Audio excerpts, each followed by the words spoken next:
नमस्कार दोस्तों, मैं रवि शर्मा एक बार फिर आपका स्वागत करता हूं मेरे अपने YouTube चैनल जिसका नाम है हिस्ट्री विद रवि शर्मा। दोस्तों, पिछले वीडियो में हमने बात की थी ऋग्वेदिक काल के बारे में। ऋग्वेदिक काल की सामाजिक, आर्थिक, धार्मिक व्यवस्था को हमने पढ़ा था और ऋग्वेदिक काल को समाप्त कर दिया था। इस वीडियो में हम ऋग्वेदिक काल के आगे उत्तर वैदिक काल के बारे में चर्चा करेंगे। तो आइए स्टार्ट करते हैं हम अपना आज का टॉपिक, जिसका नाम है उत्तर वैदिक काल। उत्तर वैदिक काल। उत्तर वैदिक काल को हम समझे उससे पहले इसका टाइम पीरियड जानना जरूरी है। इसका जो समय है वो है 1000 ईसा पूर्व से 600 ईसा पूर्व।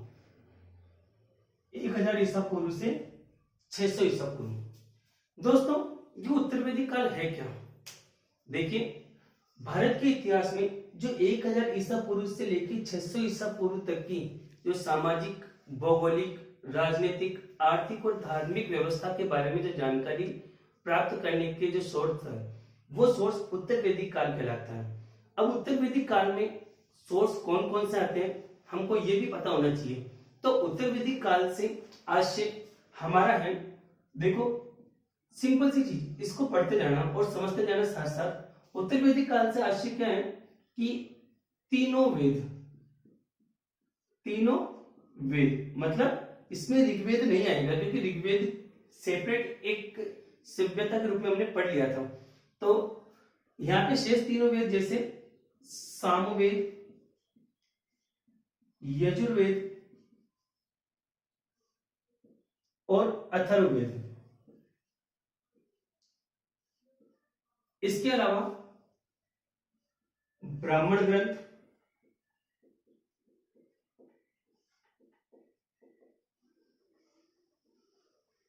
इसके अलावा आरण्यक ग्रंथ और उपनिषद। ये जो साहित्य है, इस साहित्य की रचना उत्तर वैदिक काल में की गई।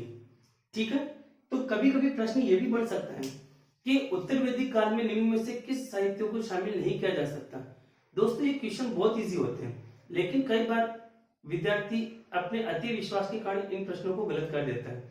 तो ध्यान रखना, जब भी आप प्रश्न पढ़ने लगो तो उस प्रश्न को सावधानी से पढ़ना, क्योंकि हो सकता है वो आपको वैदिक साहित्य के बारे में न पूछकर केवल उत्तर वैदिक साहित्य के बारे में पूछ ले। तो अगर जब वैदिक साहित्य की बात करें तो इसमें इन सब के अलावा ऋग्वेद भी शामिल हो जाता है, लेकिन जब अपन केवल उत्तर वैदिक साहित्य की बात करते हैं तो उसमें ऋग्वेद के अलावा सारा साहित्य आ जाता है। ठीक है, देखिए अपन बात करते हैं इस टॉपिक को। जब हम पढ़ने स्टार्ट करेंगे तो इसमें जो सबसे महत्वपूर्ण बिंदु जहां से प्रश्न पढ़ने की उम्मीद है, एक तो यहाँ का भौगोलिक क्षेत्र, ठीक है। इसके अलावा इसमें हम पढ़ेंगे यहाँ की राजनीतिक व्यवस्था। राजनीतिक व्यवस्था के अलावा यहाँ की अर्थव्यवस्था के बारे में जानकारी प्राप्त करेंगे। इसके अतिरिक्त यहाँ की धार्मिक व्यवस्था और यहाँ की सामाजिक व्यवस्था।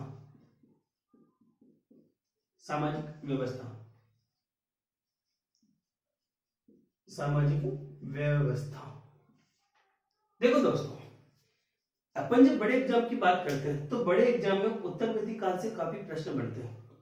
तो इस जो वीडियो है, इस वीडियो को बहुत ही ध्यान से आपको सावधानी से देखना पड़ेगा, क्योंकि यहां से नजर हटते क्वेश्चन गलत होता है। तो आपको बिल्कुल भी इस वीडियो से अपना ध्यान हटाना नहीं है।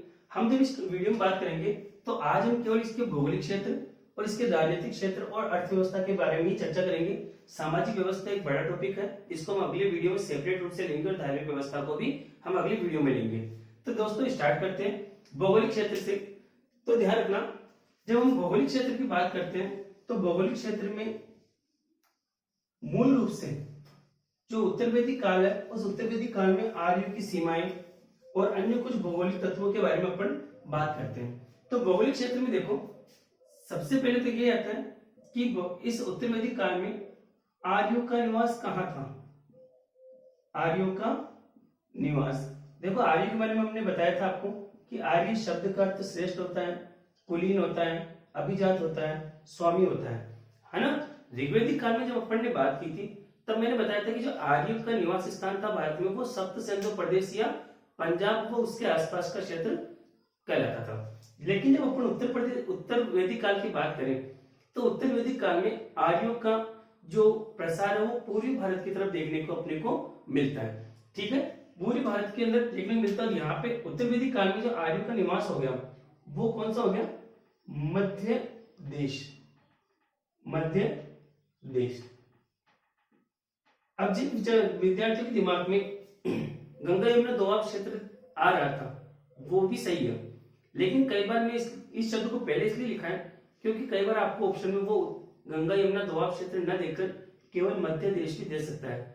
जैसे सप्त सिंधु प्रदेश की जगह अपने को पंजाब के आसपास का क्षेत्र दिया था, तो उसी तरह से ये भी गंगा यमुना दोआब क्षेत्र ही है, लेकिन इसके लिए एक शब्द दूसरा प्रयोग हुआ है ना। या तो मध्य देश हो सकता है या गंगा यमुना दोआब क्षेत्र। गंगा यमुना दोआब क्षेत्र प्लस इसी में शामिल हो जाता है कुरुक्षेत्र, हरियाणा और दिल्ली के आसपास का क्षेत्र। ठीक है, अब देखो ये प्रश्न बहुत प्यारा है क्योंकि ये प्रश्न रीक में बन चुका है, तो इस प्रश्न को थोड़ा ध्यान से देखना। ठीक है, अब देखो अगर आपको ऑप्शन में दे रखा है, विकल्प में ये पूरा दे रखा है, ये तो दोनों एक साथ नहीं देगा, ये भी कंफर्म है। अगर ये मध्य देश दे रखा है तो आपको 100% वो आपको गंगा यमुना दोआब क्षेत्र ऑप्शन में नहीं देगा। ठीक है ना, ध्यान रखना। लेकिन अगर प्रश्न आ जाए गंगा यमुना दोआब और गंगा यमुना दोआब क्षेत्र प्लस कुरुक्षेत्र आ रहा है तो पहले ये आंसर सही जाएगा। लेकिन अगर ये कुरुक्षेत्र नहीं आता तो गंगा यमुना दोआब भी सही जाता है। लेकिन अगर कई बार ये पूछ ले आपको अटकाने के लिए कि गंगा यमुना भी न दे रखा, केवल दोआब दे रखा है, तो भी आपको सही कर देना है, क्योंकि जनरली जो दोआब शब्द प्रयुक्त होता है वो गंगा यमुना दोआब के लिए ही प्रयुक्त होता है। ठीक है, वैसे तो काफी दोआब क्षेत्र है, लेकिन जब अपन भौगोलिक क्षेत्र में ये इतिहास में पढ़ते थे यहाँ पे गंगा इस दोआब क्षेत्र का मतलब केवल गंगा यमुना दोआब क्षेत्र ही माना जाता है। ठीक है, अब देखो इसी भौगोलिक क्षेत्र में हम एक कथा पढ़ते हैं और वो कथा कहाँ मिलती है, शतपथ ब्राह्मण में। शतपथ ब्राह्मण में, शतपथ ब्राह्मण में एक कथा है जिसका नाम है विदेह माधव की कथा। विदेह माधव की कथा। सेकंड ग्रेड और फर्स्ट ग्रेड की तैयारी करने वाले बच्चों को इस कथा के बारे में आसानी से पता है। ठीक है, ये कथा क्या थी, देखो विदेह माधव की कथा क्या थी कि विदेह नामक एक राज्य था। विदेह एक राज्य था जहां का शासक था कौन, माधव, इसलिए इसको क्या कहा जाता है, विदेह माधव की कथा। ठीक है, ऐसा कहा जाता है कि ये जो विदेह माधव है ये अपने गुरु जिसका नाम था गौतम राहुगण, गौतम राहुगण, इस गौतम राहुगण के साथ एक अग्नि को मुंह में धारण करके, एक अग्नि, उस अग्नि का नाम क्या था, वैश्वानर अग्नि। वैश्वानर अग्नि को धारण करता हुआ पूर्व की ओर चला और सब कुछ नष्ट करते हुए गंडक नदी के किनारे आ गया, लेकिन वह गंडक नदी को नष्ट नहीं कर पाया। इससे इतिहासवेताओं ने यह अनुमान लगाया कि जो उत्तर वैदिक काल है उस उत्तर वैदिक काल में आर्य की जो सीमा थी वो गंडक नदी थी, या जिसको अपन उत्तर वैदिक काल में या वैदिक काल में सदानीरा नदी के नाम से भी जानते थे। ठीक है, तो प्रश्न यह आ सकता है कि उत्तर वैदिक काल में आर्यों की अंतिम सीमा कौन सी नदी थी, तो गंडक नदी या सदानीरा नदी। ठीक है, ये देखो गौतम राहुगण का प्रश्न भी एग्जाम में बन चुका है कि विदेह माधव के गुरु का नाम क्या था। ठीक है, प्रश्न सबसे ज्यादा इंपॉर्टेंट है शतपथ ब्राह्मण का, कि विदेह माधव की कथा का उल्लेख कहाँ मिलता है, तो वो मिलता है शतपथ ब्राह्मण में। और एक बार आपको इस अग्नि का नाम भी याद रखना है, इस अग्नि का नाम क्या है, वैश्वानर अग्नि। ठीक है दोस्तों, तो ये विदेह माधव की कथा शतपथ ब्राह्मण में मिलती है। ध्यान रखना आपको शतपथ ब्राह्मण को जहां से जो भी फैक्ट मिले याद कर लेना है, क्योंकि यहां से फैक्ट गलत होने का मतलब है आपने क्वेश्चन गलत कर दिया। ठीक है, अब देखो इसके बाद में उत्तर वैदिक काल में एक पर्वत का नाम मिलता है, उस पर्वत का नाम क्या था? त्रिककूद पर्वत। त्रिककूद पर्वत। ध्यान रखना, ऋग्वेदिक काल में भी पर्वत देखने को मिला था, उस पर्वत का नाम था कौन, क्या था? मुंजवत पर्वत। जबकि उत्तर वैदिक काल में जो पर्वत मिला उसका नाम क्या? त्रिककूद पर्वत। ठीक है, एक चीज और ध्यान रखना कि नदी, तो हमने जब ऋग्वेदिक काल पढ़ा था तो ऋग्वेदिक काल में प्रमुख नदी और महत्वपूर्ण नदियां पढ़ी थी। तो जो उत्तर वैदिक काल की प्रमुख नदी है वो कौन सी है? गंगा। जबकि उत्तर वैदिक काल की जो पवित्र नदी है वो पवित्र नदी भी कौन सी है? तो वो भी कौन सी है? गंगा। ठीक है, इस भौगोलिक क्षेत्र में आपको इससे ज्यादा कुछ नहीं पूछने वाला, आपको ये फैक्ट याद रखना है। इस फैक्ट को जितना धीरे धीरे पढ़ोगे, जितना धीरे धीरे समझ के लिखोगे अपनी कॉपी में, आपको उतनी ज्यादा मदद मिल जाएगी। ठीक है, अब हम बात करते हैं उत्तर वैदिक कालीन राजनीतिक व्यवस्था की। देखिए दोस्तों, बात करते हैं उत्तर वैदिक कालीन राजनीतिक व्यवस्था की। तो यहाँ पे ध्यान रखना कि दोनों ही सभ्यता को अपने को कंपेयर करके चलना पड़ेगा। हमने जब ऋग्वेदिक काल पढ़ा था तो हमने कहा था कि जो ऋग्वेदिक काल में राजा जो होता था वो कोई क्षेत्र विशेष का स्वामी नहीं होता था, बल्कि एक कबीले का सरदार होता था। जबकि उत्तर वैदिक काल में जो राजा होता था वो राजा अब भू क्षेत्र का स्वामी होने लग गया। किसका? भू क्षेत्र का स्वामी बन गया, भू क्षेत्र का स्वामी बन गया था।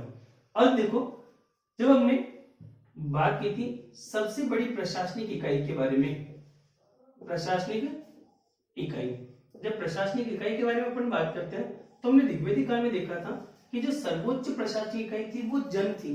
लेकिन उत्तर वैदिक काल में आते आते सर्वोच्च प्रशासनिक इकाई जन न रहकर क्या बन गई थी? तो वो क्या बन गई थी? जनपद। क्या बन गई थी? जनपद।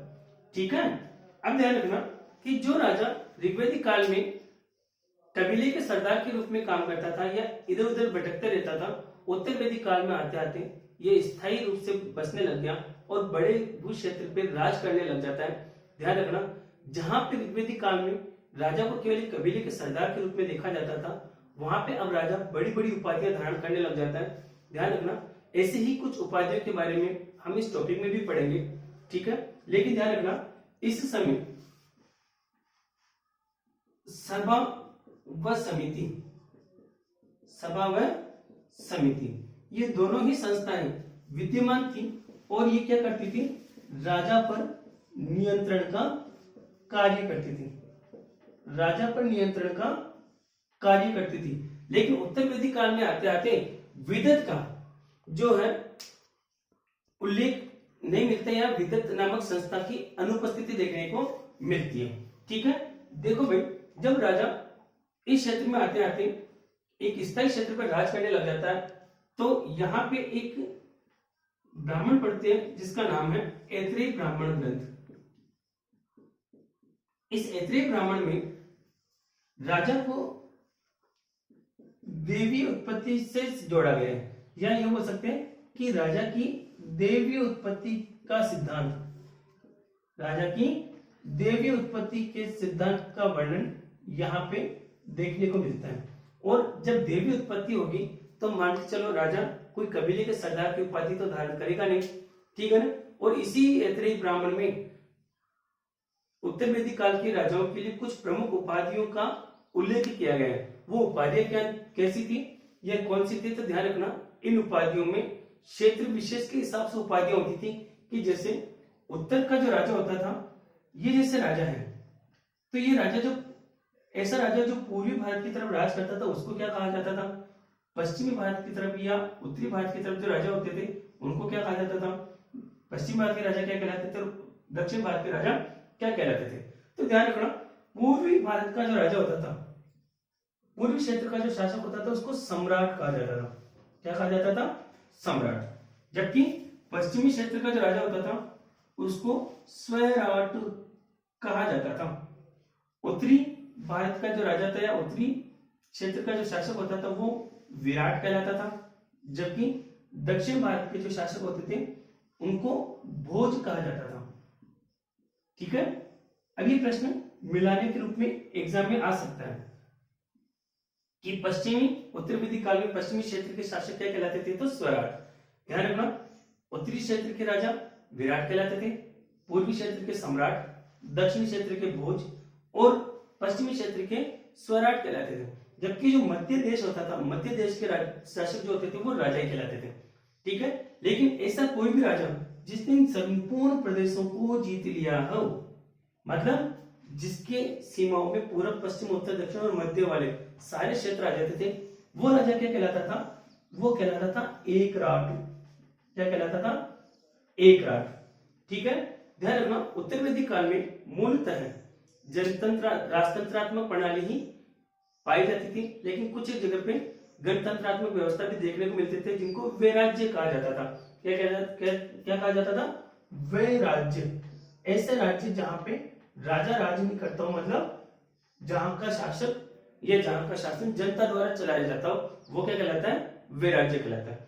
अब देखो भाई, हमने बात की कि उत्तर वैदिक काल में सबसे बड़ी प्रशासनिक इकाई कौन सी हो गई थी, जनपद हो गई थी। तो है ना, यहाँ पे जो सबसे महत्वपूर्ण जनपद देखने को मिलता है, बहुत सारे जनपदों का उदय हुआ, लेकिन जो सबसे प्रमुख जनपद था, वो सबसे प्रमुख जनपद कौन सा था, तो वो था पांचाल जनपद। कौन सा था, पांचाल जनपद।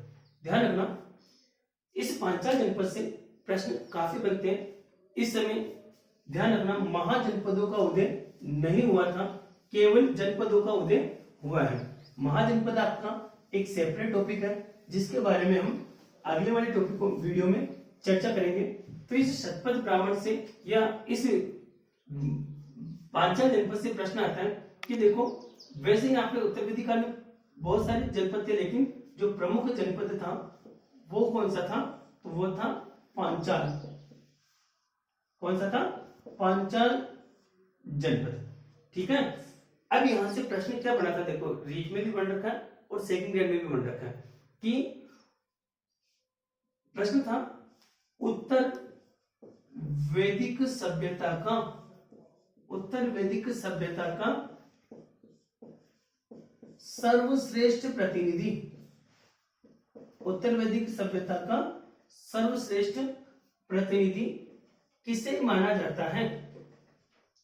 उत्तर वैदिक सभ्यता का सर्वश्रेष्ठ प्रतिनिधि किसे माना जाता है, तो प्रतिनिधि किसको माना जाता है, पांचाल जनपद को माना जाता है। ध्यान रखना, इस समय मगध सबसे महत्वपूर्ण नहीं था, मगध जो महत्वपूर्ण था वो महाजनपद काल में सबसे शक्तिशाली और महत्वपूर्ण जनपद था, लेकिन उत्तर वैदिक काल की बात करें तो पांचाल ही सबसे महत्वपूर्ण जनपद माना जाता है। अब देखो, उत्तर वैदिक कालीन साहित्यों में ही कुछ प्रमुख दार्शनिक राजाओं के नाम मिलते हैं। प्रमुख दार्शनिक राजा, प्रमुख दार्शनिक राजाओं के नाम यहाँ पे देखने को मिलते हैं। जैसे यहाँ पे विदेह जनपद का राजा कौन था, काशी का राजा कौन था, पांचाल का राजा कौन था, और केके महाजनपद का राजा कौन था, या केके जनपद का राजा कौन था। ध्यान रखना, ये प्रश्न इसलिए समझा रहा हूं कि ये प्रश्न आपके फर्स्ट ग्रेड में अभी एग्जाम में आया था, और आपको इस प्रश्न को ध्यान से समझना है कि ये प्रश्न केवल मिलान के रूप में आया था, या ये प्रश्न भी आ सकता है कि उत्तर वैदिक काल में कौन से राजा सुमिलित नहीं है। तो ध्यान रखना, विदेह में जो राजा था उस राजा का नाम था जनक।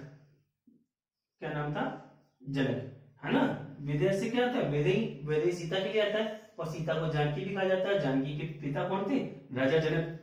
काशी का जो शासक था वो अजात शत्रु था। अब ये प्रश्न बहुत ज्यादा कंफ्यूज करता है, क्योंकि कई बच्चे के दिमाग में जब अजात शत्रु की बात आती है तो वो मगध की तरफ चले जाते हैं, लेकिन वो मगध की तरफ जब बात करते तो मगध के उत्कर्ष में भी अजात शत्रु नाम का एक राजा था। लेकिन जब उत्तर वैदिक काल की बात करें तो अजात शत्रु नामक राजा कहां पे राज करता था, काशी के अंदर। ठीक है, पांचाल महाजनपद का राजा था प्रवाहन जाबाली। प्रवाहन जाबाली, ठीक है। और केके का शासक था अशुपति। अश्वपति। मतलब ये वो राजा थे जो अपने ज्ञान के कारण प्रसिद्ध थे, इन्होंने ब्राह्मणों को भी ज्ञान दिया था। ठीक है, अब देखो ये हो गया। इस समय राजा अपनी शक्ति और पराकाष्ठा के लिए कुछ यज्ञ कराते थे। तो इन राजाओं के द्वारा कराए जाने वाले प्रमुख यज्ञ इस समय कौन कौन से थे? तो प्रमुख यज्ञ में देखो, एक होता था राजसूय यज्ञ, एक होता था वाजपेयी यज्ञ, एक होता था अग्निष्टोम यज्ञ, अग्निष्टोम यज्ञ, एक होता था अश्वमेध यज्ञ, अश्वमेध यज्ञ, और एक होता था पुरुष मेघ यज्ञ। घबराने की जरूरत नहीं है, यहां से कभी प्रश्न बड़ा नहीं है, फिर भी ध्यान रखना, एक बार समझ लो। राजसूय यज्ञ किया जाता था राजा के राज्याभिषेक के अवसर पर। किस समय? जिस समय नए राज्य का राज्याभिषेक होता था, उस राज्याभिषेक के अवसर पर कौन सा यज्ञ किया जाता था? राजसूय यज्ञ। इस यज्ञ के उपलक्ष्य में राजा घर घर जाके 12 रत्नियों को निमंत्रण देता था और इस यज्ञ में बुलाता था। वाजपेयी यज्ञ, ये वो यज्ञ होता था जो राजा के मित्रों का परिचय था। इसमें एक रथ दौड़ का आयोजन किया जाता था। रथ दौड़ का आयोजन वाजपेयी यज्ञ में होता था। इसमें क्या होता था कि एक यज्ञ होता था, एक रथ दौड़ का आयोजन होता था, जिसमें राजा और उसके सगे संबंधी यानी जितने भी राजा के मित्र राष्ट्र हैं वो मिलकर राजा के घोड़े को जिताते थे या राजा के रथ को जिताने का कार्य करते थे। फिर देखो अग्निष्टोम यज्ञ, इस यज्ञ में सोम नामक पेय पदार्थ की आहुति दी जाती थी। अश्वमेध यज्ञ की बात करें तो इसमें ऐसा कहा जाता है इसका संबंध एक अश्व से है। अब देखो यहाँ पे अलग अलग भ्रांतियां देखने को मिलती है। कुछ ये कहते हैं कि इस अश्वमेध यज्ञ में अश्व की आहुति दी जाती थी, जो कि बिल्कुल ही निराधार है, क्योंकि ये इतिहास के द्वारा इतिहास में जो लेखन कला थी, कुछ आने वाले समय में इस इतिहास में कुछ छेड़छाड़ की वजह से ऐसा देखने को मिलता है। लेकिन इसमें जो वास्तविक स्थिति वो थी कि जो भी राजा इस अश्वमेध यज्ञ को करता था, वो यज्ञ राजा की सार्वभौमिक सत्ता का प्रतीक माना जाता था, और उसमें इस यज्ञ के प्रतिनिधि के रूप में एक घोड़े को छोड़ा जाता था, और ऐसा कहा जाता था कि ये घोड़ा जिस जिस क्षेत्र में घूमता था वो क्षेत्र राजा का माना जाता था, और इस घोड़े के पीछे एक सेना चलती रहती थी जो इस घोड़े की रक्षा करती थी। अगर कोई शत्रु देश इस घोड़े को पकड़ लेता था तो उसे पीछे आने वाली सेना से युद्ध करना पड़ता था, और जब ये घोड़ा घूम घाम के वापस आ जाता था तो उस वापस आने के साथ ही यज्ञ पूर्ण मान लिया जाता था, और फिर इस घोड़े को मारा नहीं जाता था बल्कि उसे स्वतंत्र छोड़ दिया जाता था। ठीक है, पुरुष में यज्ञ, ये एक पुरुष के निमित्त या विराट पुरुष के निमित्त किया जाने वाला यज्ञ था। ऐसा कहा जाता था कि इसमें भी किसी पुरुष की आहुति दी जाती थी। ठीक है दोस्तों, तो हमने इस राजनीतिक व्यवस्था में बात की है। देखो राजा के देवी सिद्धांत के बारे में, राजा को एक बड़े भू क्षेत्र के स्वामी के रूप में अपन ने पढ़ा इसके अंदर। ठीक है, और कुछ जनपदों के बारे में पढ़ा। देखो ध्यान रखना, ऋग्वेदिक काल की सबसे बड़ी प्रशासनिक इकाई जनपद नहीं थी, जन थी, लेकिन उत्तर वैदिक काल में सबसे बड़ी प्रशासनिक इकाई वो जन न होकर क्या बन गई? जनपद हो गई। ठीक है, अब देखो उत्तर वैदिक काल का जो सबसे प्रमुख जनपद था वो पांचाल था, जिसे उत्तर वैदिक सभ्यता का सर्वश्रेष्ठ प्रतिनिधि कहा गया। अब देखो बात करते हैं हम इस वीडियो के अंतिम चरण में, जिसका नाम है उत्तर वैदिक कालीन अर्थव्यवस्था के बारे में। देखिए अब बात करते हैं उत्तर वैदिक कालीन अर्थव्यवस्था की। तो इस अर्थव्यवस्था से ज्यादा बड़े प्रश्न नहीं बनते, कुछ एक प्रश्न बढ़ते हैं जिनके बारे में हम इस टॉपिक में चर्चा कर रहे हैं। कि देखो जो उत्तर वैदिक कालीन अर्थव्यवस्था थी, इसमें सबसे पहले प्रश्न तो ये बनता है कि प्रमुख व्यवसाय क्या था? प्रमुख व्यवसाय क्या था? तो प्रमुख व्यवसाय की जब बात करते हैं ऋग्वेदिक काल में तो प्रमुख व्यवसाय पशुपालन था, जबकि उत्तर वैदिक काल में प्रमुख व्यवसाय क्या बन गया? कृषि बन गया, या कृषि की महत्वता स्थापित हुई। ठीक है ना, क्योंकि इस कृषि का महत्व हम इस बात से भी लगा सकते हैं कि एक उपनिषद, इसका नाम है तैत्तिरीय उपनिषद। इस तैत्तिरीय उपनिषद में तो समकालीन ऋषियों ने यहां तक कह दिया कि अत्यधिक अन्न उपजाओ, अत्यधिक अन्न उपजाओ ये पंक्ति इसी के इससे एग्जाम में आती है कि अत्यधिक धन उपजाऊ की बात कहाँ कही गई है, तो तैत्तिरीय उपनिषद में। ध्यान रखना यहां पर हल का महत्व तो बढ़ने लग गया। हल के लिए जो शब्द प्रयुक्त किया जाता था वो लांगल किया जाता था, लांगल। और लांगल के अलावा हल को इस समय शीर भी कहा जाता था। देखिए ऐसा कहा जाता है कि काटक संहिता, काटक संहिता में 24 बेलों के द्वारा, 24 बेलों के द्वारा खींचे जाने वाले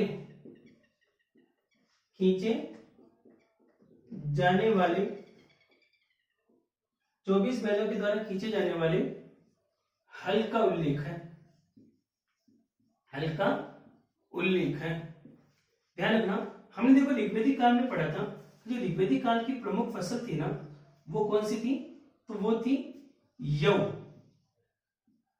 क्या थी, यव या जो। जबकि उत्तर वैदिक काल में प्रमुख फसल वो कौन सी हो गई थी, गेहूं और धान, जिसे हम चावल कहते हैं। धान को क्या कहा जाता है, चावल। ठीक है। देखो ऋग्वेदिक काल में हमने देखा था कि ऋग्वेदिक काल में जो लोग थे वो लोहे से परिचित नहीं थे, जबकि उत्तर वैदिक काल में लोहे की खोज हो चुकी थी।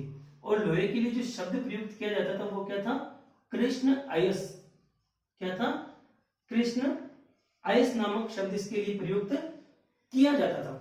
ठीक है, लोहे की खोज हो गई। और इसी समय पहली बार अथर्ववेद में चांदी का उल्लेख मिलता है। अथर्ववेद में चांदी नामक धातु का उल्लेख भी देखने को मिलता है। ठीक है, तो अर्थव्यवस्था में अपन इतनी सी बात करेंगे। ठीक है, अब देखो इसके अंदर एक चीज और ध्यान रखना कि यहाँ पे एक शब्द मिलता है, वो मिलता है कि यहाँ पे जब अर्थव्यवस्था की बात करते हैं तो हम बात करते हैं कर के बारे में, कि कर कौन चुकाता था। तो यहाँ पे मैंने कहा कि कर का भार केवल और केवल वैश्य जाति ही चुकाती थी, केवल वैश्य जाति पर ही कर का भार था। इसलिए इस वैश्य के लिए एक शब्द प्रयुक्त हुआ है, और वो शब्द क्या है, अनश्य बलिकृत। अनश्य बलिकृत, इसका मतलब होता है कि दूसरों को कर देने वाला। ठीक है ना, अनश्य बलिकृत का उल्लेख यहाँ पे देखने को मिलता है। इसके अलावा एक और शब्द यहाँ पे देखना, और वो शब्द है श्रेष्ठी। श्रेष्ठी, सृष्टि क्या था कि सृष्टि का मतलब होता है जो व्यापारियों का प्रधान होता था, व्यापारियों का प्रधान। वो व्यापारियों का प्रधान क्या कहलाता था, तो वो कहलाता था श्रेष्ठ। ठीक है, और यहाँ पे देखना एक और शब्द देखना, वो आता है वेकनोट। ये वेकनोट क्या होता था, तो वेकनोट होता था सूदखोर, जो मतलब ब्याज पर पैसे देता था। ठीक है दोस्तों, तो इस वीडियो में हमने बात की उत्तर वैदिक कालीन भौगोलिक व्यवस्था, राजनीतिक व्यवस्था और अर्थव्यवस्था के बारे में। अगली वीडियो में हम बात करेंगे उत्तर वैदिक कालीन सामाजिक और धार्मिक व्यवस्था के बारे में। ध्यान से इस वीडियो को देखें, सुने और इसको लाइक और सब्सक्राइब जरूर करें। मैं प्रयास करता हूं कि इन वीडियो के माध्यम से मैं कंपटीशन एग्जाम में आने वाले अधिकतर प्रश्नों का समावेश कर सकूं। और जो बच्चे नीट और सेकंड ग्रेड की तैयारी कर रहे हैं, हिस्ट्री से तैयारी कर रहे हैं, उनके लिए ये वीडियो बहुत ही लाभदायक होगा, ये ऐसा मेरा अनुमान है। तो चलिए दोस्तों, मिलेंगे अगले वीडियो में, तब तक के लिए जय हिंद जय भारत।